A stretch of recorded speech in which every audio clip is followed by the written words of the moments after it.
75वें गणतंत्र दिवस की आप सभी को हार्दिक शुभकामनाएं। और आज जो है सफीदों के रामलीला मैदान से गणतंत्र दिवस की जो तैयारियां हम वो दिखाना चाहूँगा, रंगोली दिखाना चाहूँगा यहाँ पर शुरू में। और रंगोली के साथ साथ जो गुरु गोविंद स्कूल से ये रंगोली जो है वो तैयार की गई है।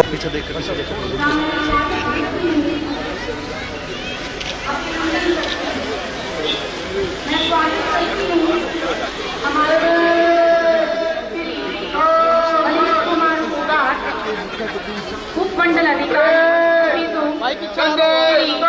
राघवेंद्र दुहन, उप तहसीलदार रमेश चंद्र कौशिक जी, सांसद लोकसभा क्षेत्र सोनीपत व मनीष कुमार फोगाट, उपमंडल अधिकारी सफीदों जी परेड निरीक्षण के लिए अग्रसर हैं। वाहन में सवार हो चुके हैं। कि खुली वाहन के अंदर हाँ जी सर। हमारे बीच हमारे आज के कार्यक्रम के मुख्य अतिथि माननीय श्री रमेश चंद्र कौशिक जी, सांसद लोकसभा क्षेत्र में मनीष कुमार फोगाट, उपमंडल अधिकारी। श्री रमेश चंद्र कौशिक जी परेड का निरीक्षण करने जा रहे हैं। सबसे पहली टुकड़ी है हरियाणा पुलिस, हमारे NCC cadet, government PG college Safidon, Haryana police, देश की युवा पीढ़ी, government model Sanskriti, senior secondary school Safidon, नारी शक्ति का प्रतीक, government girls senior secondary school Safidon और देश का उज्जवल भविष्य Guru Gobind Singh senior secondary school Safidon. सभी टुकड़ियां देखो हमारी पहचानो हमें, देखो हमारी और पहचानो हमें, हम वही हैं जो 5 मिनट की धरती से बाहर निकाल दिया करते थे, एक दूरी पर ओवरडम उठा लिया करते थे। हम मारना भी जानते हैं और बचाना भी। हमने दुश्मन के लिए फाइटर जेट बनाए, संगीत बनाई, और जब दूरी की सांस फूटने लगी तो हमने वैक्सीन बनाई और लिख दिया उस वैक्सीन पर सर्वे सन निरामया, यानी हे ईश्वर सिर्फ हम पर ही नहीं हर पर सब पर करे दया। जोरदार तालियां हमारे आज के कार्यक्रम के मुख्य अतिथि के लिए। 75वें गणतंत्र दिवस सेलिब्रेशन के आज के कार्यक्रम में पधारे मुख्य अतिथि जी देश व हरियाणा वासियों के हृदय में राज करते रहे।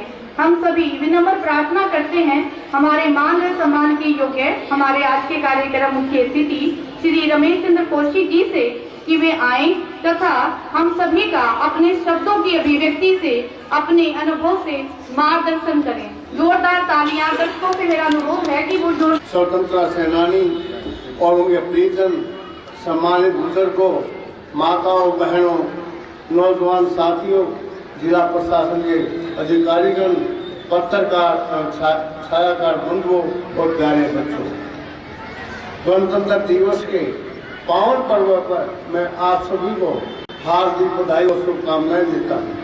मैं यहाँ पर उस सभी स्वतंत्रता सेनानियों का स्वागत और अभिनंदन करता हूँ।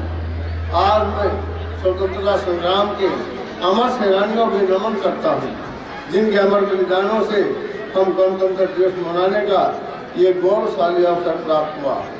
आज ये दिन 76 वर्ष पहले हमारा संविधान लागू हुआ था। आज का ऐतिहासिक दिन देशवासियों का एक मजबूत राष्ट्र के रूप में आगे बढ़ने के लिए साहस और प्रेरणा देता है। ये दिन हमें भारत गणराज्य स्थापना याद दिलाता है। इस दिन हम उन महापुरुषों को याद करते हैं जिन्होंने भारत की स्वतंत्रता दिलवाने और भारतीय संविधान को लागू करने में महत्वपूर्ण भूमिका निभाई। उनकी बदौलत ही भारत आज एक गणराज्य देश कहलाता है। महात्मा गांधी, भगत सिंह, चंद्रशेखर आजाद, लाला लाजपत राय, सरदार वल्लभ भाई पटेल और लाल बहादुर शास्त्री, पंडित दीनदयाल उपाध्याय जैसे महापुरुषों और स्वतंत्रता सेनानियों ने देश की आजादी के लिए अपने प्राणों की आहुतियां दी। हमारे महान स्वतंत्रता सेनानियों ने भारत में पूर्ण स्वराज्य के लिए लंबे समय तक संघर्ष किया। उन्होंने ऐसा इसलिए किया ताकि आने वाली पीढ़ियां किसको गुलाम बनकर न रहें और स्वतंत्र रूप से अपना अधिकारा निर्भर कर। भाइयों बहनों, हमारे देश के हमारे देश के गणतंत्र ने देशवासियों में सामाजिक समर्था और जनप्रतिनिधित्व का अधिकार दिया है। स्वतंत्रता के बाद से ही भारत दुनिया का एक बड़ी ताकत के तौर पर अपनी पहचान बनाने में कामयाब रहा है। इसका श्रेय हमारे उन राजनेताओं को, यहाँ के कर्मठ किसान, मजदूरों और कारीगरों को और साइंसदानों को जाता है, जिन्होंने दिन रात एक करके इस देश के विकास की गति प्रदान की है। आज हमारा भारत देश प्रधानमंत्री श्री नरेंद्र मोदी जी के नेतृत्व में बहुमुखी प्रगति कर रहा है। प्रभु श्री राम मंदिर का उद्घाटन, भाइयों और बहनों, सदियों की प्रतीक्षा और सदियों के हृदय भूतपूर्व धैर्य, अनगिनत बलिदान, त्याग और तपस्या के बाद हमारे प्रभु श्री राम का मंदिर अयोध्या में स्थापित हुआ है। हमारे प्रधानमंत्री नरेंद्र मोदी जी के प्रयासों के स्वरूप 22 जनवरी 1924 को सूरज देश में एक अद्भुत आभा लेकर आया है। इस दिन अयोध्या में रामनवमी के भूमि पूजन के बाद से प्रतिदिन पूरे देश में उमंग और उत्साह बढ़ता जा रहा है। भगवान राम के प्राण प्रतिष्ठा कार्यक्रम से देशवासियों और सदियों के धैर्य की धरोहर के रूप में श्री राम का मंदिर मिला है। राम को इस काम में कितने लोगों ने त्याग और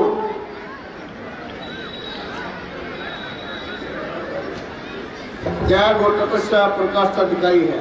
हम सब उन अगणित राम भक्तों को, उनके अगणित कार सेवकों के और उन अनगिनत संत महात्माओं के भी ऋणी हैं। देश की प्रगति के इस सफर में हरियाणा का एक महत्वपूर्ण योगदान है। मुझे ये कहते हुए गर्व है कि हरियाणा ने प्रदेश के सामाजिक आर्थिक विकास को नए आयाम प्रदान किए हैं। शिक्षा, स्वास्थ्य और खेलों में हमने नई ऊंचाइयों को छुआ है। हमारी कितनी ही नीतियों और योजनाओं का देश के दूसरे राज्य अनुसरण कर रहे हैं।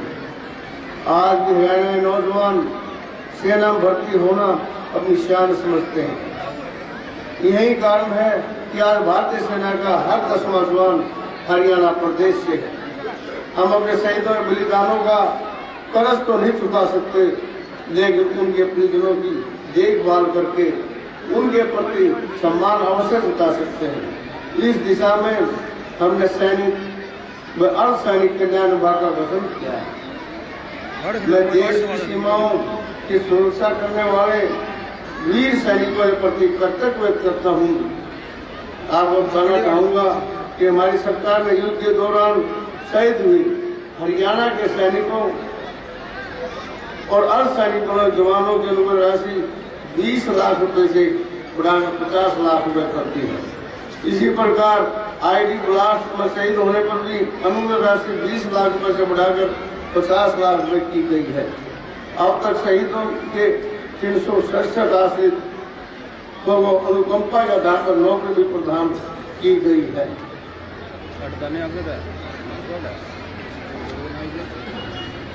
भाइयों बहनों, सुशासन से सेवा के संकल्प के साथ जन सेवा दायित्व संभालने वाली वर्तमान सरकार ने प्रधानमंत्री श्री नरेंद्र मोदी जी के सबका साथ सबका विकास और हरियाणा आएगा हरियाणवी एक के मूल मंत्र को छोड़ते हुए समस्त हरियाणा और प्रत्येक हरियाणवी की तरक्की और उत्थान के लिए निरंतर कार्य किया है।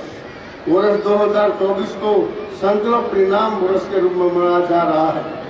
गीता के क्रम के संदेश की पावन हरि की भूमि के इतिहास में धार्मिक शून्यता, हिंसा का कोई स्थान नहीं है। इसी के अनुरूप हम प्रदेश में प्रेम, प्यार और भाईचारे की धार माने के निरंतर काम कर रहे हैं। साथियों, प्रदेश हरियाणा सुधर, सौहार्द, सम्मान, विकास और समझता है साथ साथ उन बदलाव का साक्षी रहा है जिनसे हर आदमी का जीवन सरल, सुगम और सुरक्षित हुआ है।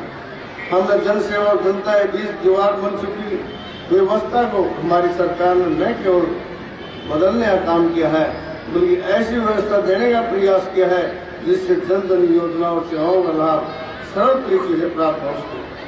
देश की आजादी से लेकर लंबे समय तक गरीब कल्याण की बातें तो होती जाती रही, लेकिन उनका लाभ पात्र व्यक्ति तक नहीं पहुंच पाया। पंडित दीनदयाल उपाध्याय के अंतर्दशा दर्शन के अनुरूप प्रदेश के सभी परिवारों का पहचान पत्र बनाया गया है।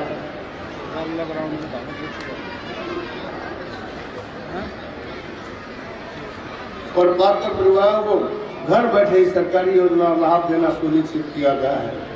आज जनता और सरकार का संपर्क सीधा है। हमने प्रशासन में मांग महत्ता के न्यूनतम करने के लिए IT को बड़े पैमाने पर सफल प्रयोग किया है। आज हर सरकारी योजनाएं पारदर्शी तरीके से लागू किए जाने के घर बैठे गरीब की बेटी शादी का सबूत, बुजुर्ग, विधवा और दिव्यांगों pension, BPL card, Chirayu card का लाभ, किसानों को फसल का भुगतान संपूर्ण करके एक क्लिक से सीधे पात्र खाते में जाता है। हमने सरकारी कर्मचारियों के लिए चिकित्सा सुविधा में कैशलेस प्रणाली को भी लागू किया है। गरीबों के सिर पर छत उपलब्ध करवाने के लिए प्रधानमंत्री आवास योजना के तहत 36,000 से अधिक मकान बनाए गए हैं, जबकि 16,000 मकान बनाए जा रहे हैं। हर गरीब को राशन मिलने में परेशानी न हो, कोई उसका हक में मार सके, इसलिए राशन व्यवस्था को तकनीक के माध्यम से पारदर्शी बनाया है। अब कोई भी व्यक्ति फर्जी तरीके से राशन प्राप्त नहीं कर सकता। गरीबों को अपने बच्चों प्राप्त स्कूलों पढ़ाने का सपना साकार करने के लिए चिराग योजना चलाई गई है। यही नहीं, कौशल रोजगार योजना के माध्यम से कर्मचारियों भर्ती में भी गरीब परिवारों की युवाओं को प्राथमिकता दी जा रही है।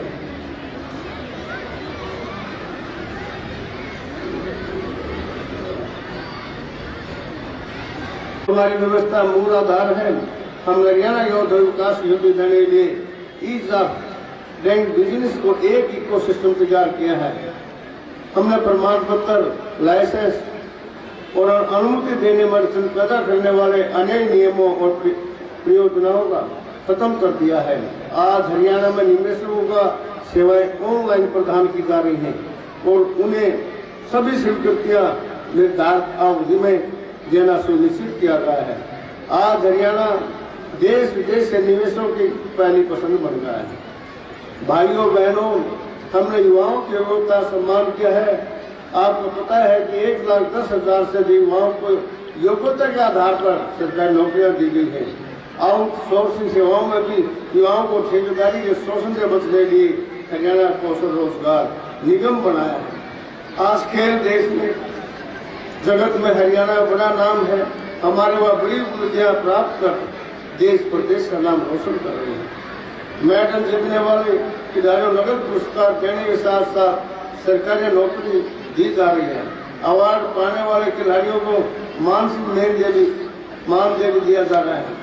हमने गांव के विकास में महिलाओं की भागीदारी सुनिश्चित करने के लिए पंचायती राज संस्थाओं में महिलाओं को 50% प्रतिनिधित्व दिया है।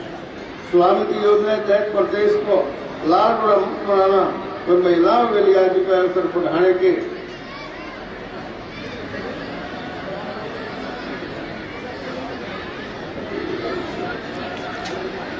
लिए एक चेहरा देने का प्रावधान किया है।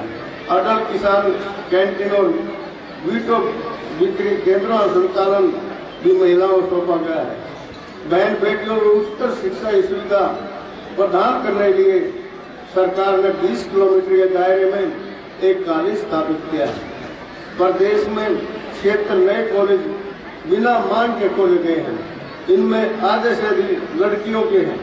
हमारी सरकार के प्रदेश के शहरों और कस्बों में आधारभूत संरचना सुदृढ़ बनाने को विशेष बल दिया गया है। गुरुग्राम, करनाल, फरीदाबाद और पंचकुला को स्मार्ट सिटी बनाया जा रहा है। गुरुग्राम, फरीदाबाद और पंचकुला के विकास के लिए मेट्रोपॉलिटन डेवलपमेंट अथॉरिटी का गठन किया गया है। पिछले 9.5 वर्षों में हमारे राज्य में 33,000 किलोमीटर लंबी सड़कों का सुधार और लगभग 7,000 किलोमीटर नई सड़क का निर्माण किया गया है।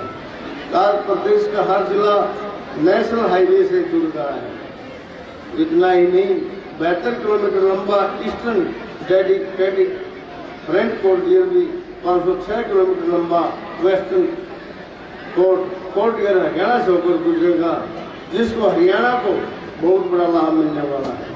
KMP के साथ साथ आज हरियाणा अर्बन के रेल कॉरिडोर भी बन रहा है और दिल्ली सराय खाना से करनाल तक RRTS रेल लाइन विस्तारित की रही है।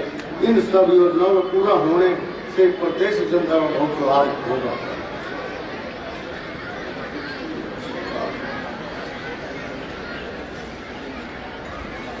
प्रधानमंत्री श्री नरेंद्र मोदी जी की अगुवाई में आज भारत के विकास का अमृत काल है। आज देश प्रदेश की युवा शक्ति की पूंजी से भरा हुआ है, ऊर्जा से भरा हुआ है। ऐसी सकारात्मक परिस्थितियां दिन में जाने कितने समय बाद बनेंगी। हमें अब चूकना नहीं है, हमें अब बैठना नहीं है। आने वाला समय अब भारत का है, आने वाला समय अब सिद्धि का है। ये भारत का समय है और भारत अब तेजी से आगे बढ़ने वाला है। साथियों, हम सबको ये प्रतिज्ञा करनी होगी, हमें भी अपने कर्तव्यों का पालन करते हुए आने वाली पीढ़ियों के लिए बेहतर भविष्य बनाना होगा। हम सब मिलकर भारत देश को मजबूत राष्ट्र बनाएंगे। हम सब मिलकर सशक्त भारत, विकसित भारत का निर्माण करेंगे। सभी नागरिकों को संविधान के प्रति संघर्ष करेंगे और सबको समान रूप से जीने अवसर प्रदान करेंगे। अंत में मैं आप सभी को गणतंत्र दिवस की पुण्य बधाई और शुभकामनाएं देता हूँ। आइए क्षेत्र में गणतंत्र दिवस के इस पावन अवसर पर हम अपनी महान संस्कृति परंपराओं और उच्च नैतिक मूल्यों पर चलते हुए देश और प्रदेश को स्वस्थ, खुशहाल और विकसित कर बनाने लिए एकजुट होकर काम करना संकल्प लें।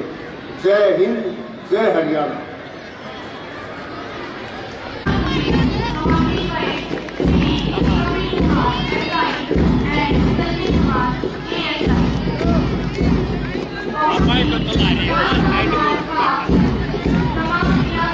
इसकी कल लेके मारिए और लेके देखिए इसको ले कल लेके मारिए photo.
Government model Sanskriti senior secondary school commanded by Prince and Vishu बड़े ही जोश के साथ आगे बढ़ते हुए अगली टुकड़ी हमारी बेटियां government girls senior secondary school Safidon commanded by Kumari Sheetal जोश के साथ आगे बढ़ते हुए government girls senior secondary school Safidon. आज के समय में बेटियां किसी भी क्षेत्र में किसी से कम नहीं, ये संदेश देती हूँ। अगली टुकड़ी शानदार छोटे छोटे बच्चों द्वारा भारत का उज्जवल भविष्य बताते हुए Guru Gobind Singh senior secondary school Safidon commanded by Nitin and Yukti. हम जाबाज हैं, दयाले हैं, हम जाबाज हैं, दयाले हैं, आंधियों से खेले हैं, बिजलियों के पाले हैं। हम शांति का सवेरा हैं, इंसानियत के उजाले हैं, पहचानो हमें, हम इंडिया वाले हैं। एक अद्भुत दृश्य है इस रामलीला मैदान में परेड की धुन हमारे मन में देशभक्ति की हिलोरें पैदा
स्वास्थ्य अभियांत्रिकी विभाग की भी हमारी झांकी फॉरेस्ट डिपार्टमेंट सफीदो।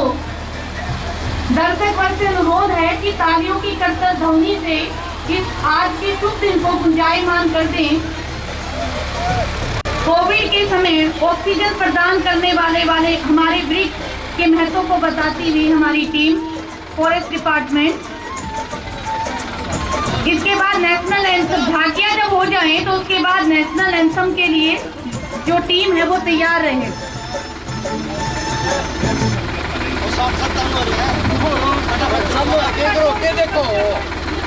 उसके बाद next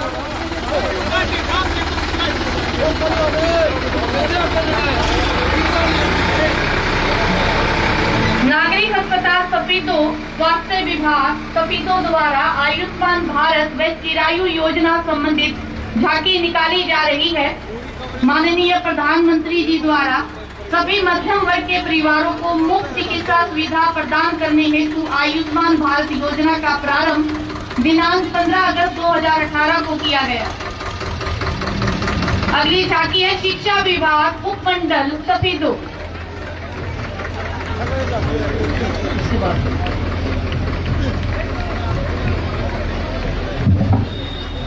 government girls senior secondary school की झांकी NSQF न्यू एजुकेशन पॉलिसी के तहत